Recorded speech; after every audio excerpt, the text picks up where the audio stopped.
एक बार जब कृष्ण छोटे से थे तो भोलेनाथ के मन में भी इच्छा हुई, जरा मैं देख करके आऊं कि परमपिता परमात्मा छोटे से नन्हे से बालक बने हैं, उनका बाल स्वरूप कैसा होगा।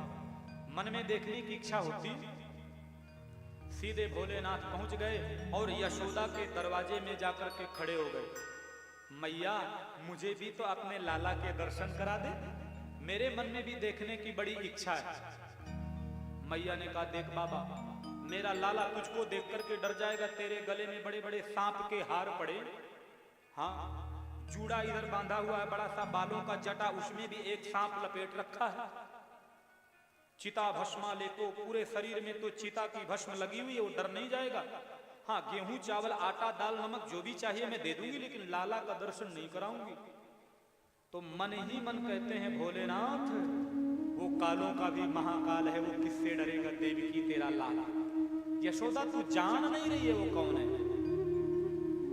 और महाराज इतने में ही क्या हुआ, अच्छा थोड़ी जगह की कमी हो जाती है ना, चिंता मत करो, अब अगली बार से जब भी वैभव पार्क की महिला मंडल कथा कराएंगी ना तो कह देंगे भैया थोड़ा सा ग्राउंड और बड़ा कर लो। सही बात है, सबको आराम से बैठने को मिले, लेकिन सत्य कहूं मैं बहुत खुश होता हूं आप लोगों की संख्या को देख करके, क्योंकि अगर ये बहनें माताएं न होती तो मुझे लगता है शायद धर्म डूब चुका होता। बिल्कुल, लेकिन इशारों में खिसकना चाहिए, ज्यादा शोरगुल नहीं करना चाहिए जब कथा चल रही हो। प्रेम से बोलो ना जय श्री कृष्णा, नहीं तो कई बार फिर कथा हम भूल भी जाते हैं, क्योंकि ये जो कथा है ना नींद की तरह होती है। जैसे जब आप बिछौने पर जाते हैं तो धीरे धीरे नींद सवार होने लगती है, और उस बीच में मोबाइल की रिंग बज जाए या कोई थोड़ी धक्का दे दे तो घंटों के लिए फिर नींद उड़ जाती है। ऐसा ही ये कथा है, जब व्यासपीठ पर वक्ता बैठता है ना तो धीरे धीरे कथा उसके दिमाग में सवार होती है, क्योंकि हर चीज तो देख करके बोली नहीं जाती है यहाँ पर, इसलिए एकदम शांत चित्त एकाग्र होकर के सुनना चाहिए। प्रेम से बोलो ना जय श्री कृष्णा। तो नारायण इस प्रकार से बाबा भोलेनाथ ने कहा, मैं तो दर्शन करके ही जाऊंगा। बगल में एक बट वृक्ष था, वहीं पे चमीटा गाड़ दिया, त्रिशूल, दर्शन किए बिना जाऊंगा नहीं। और पालने में सो रहे थे गोविंद, धीरे से इधर भोलेनाथ ने इशारा किया, प्रभु आपका बाल रूप देखने की बड़ी इच्छा है मन में। सो महाराज कृष्ण जी पालने में रोना चालू कर दिए, और इतना गला फाड़ फाड़ के रोवे सो शांति नहीं होती।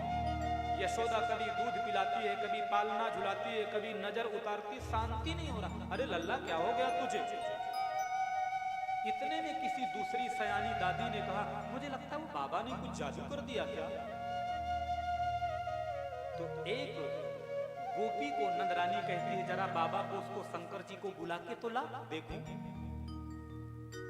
और जाकर के एक गोपी सुंदर शब्दों में कहती है कि चल रे योगी नंद भवन में, तो हिमात यशोदा बुलावे, वाके लाला को नजर लगी है, राई लोन करवावे, राई लोन करवावे। चल रे योगी नंद भवन में, तो है यशोदा मात बुलावे। अरे योगी चल ना नंद भवन में, तुझे यशोदा ने बुलाया है, उसके लाला को नजर लगी है, थोड़ा सा कुछ मंत्र पढ़ के नजर उतार दे। भोलेनाथ ने कहा, जब तक मैं नहीं जाऊंगा नजर उतर भी नहीं सकती है।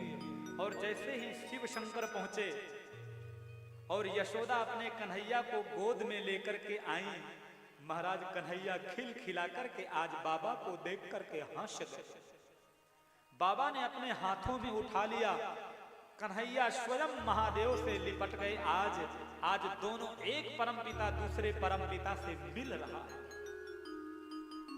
खूब कपोल चुंबन किया महादेव ने। प्रभु इस विहंगम दृश्य को देखने के लिए मन मेरा तरस रहा था। कान्हा बहुत हंसे, बड़ा आनंद हुआ और कहा कि रहे रे योगी नंद भवन में,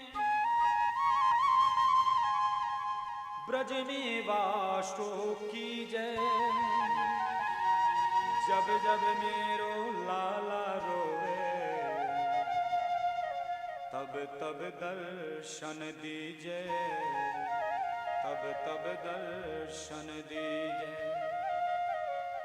जब जब मेरो लाला रोवे तब तब दर्शन दीजे। इसके बाद में इधर वसुदेव जी ने आज गर्गाचार्य जी से कहा कि दोनों बेटे मेरे बड़े बड़े हो गए, अभी तक नामकरण संस्कार नहीं हुआ। तो गर्गाचार्य पंडित जी सीधे मथुरा से चल करके आज कहां आए? गोकुल में आ गए। और गोकुल में जैसे ही नंद जी ने देखा कि गर्गाचार्य जी आए हैं तो खूब स्वागत सत्कार किया, पाद प्रक्षालन किया। आइए थोड़ा कुछ स्वल्पाहार ग्रहण करें। आपका काम क्या है महाराज जी? ज्योतिष का काम करते हैं, पूजा पाठ का किसका, और कहां से आप आए हैं?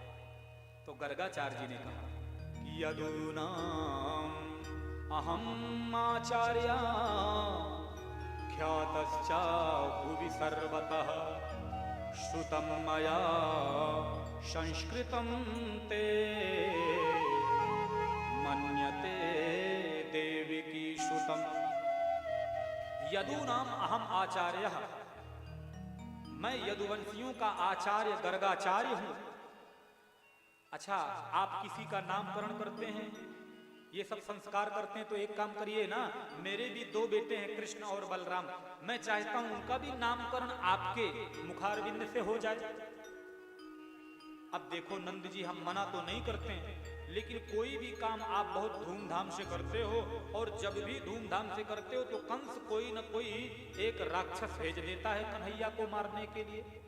और मैं नहीं चाहता कि मेरी वजह से किसी के पुत्रों के जीवन में अनिष्ट हो जाए, क्योंकि यदूनाम अहम आचार्य,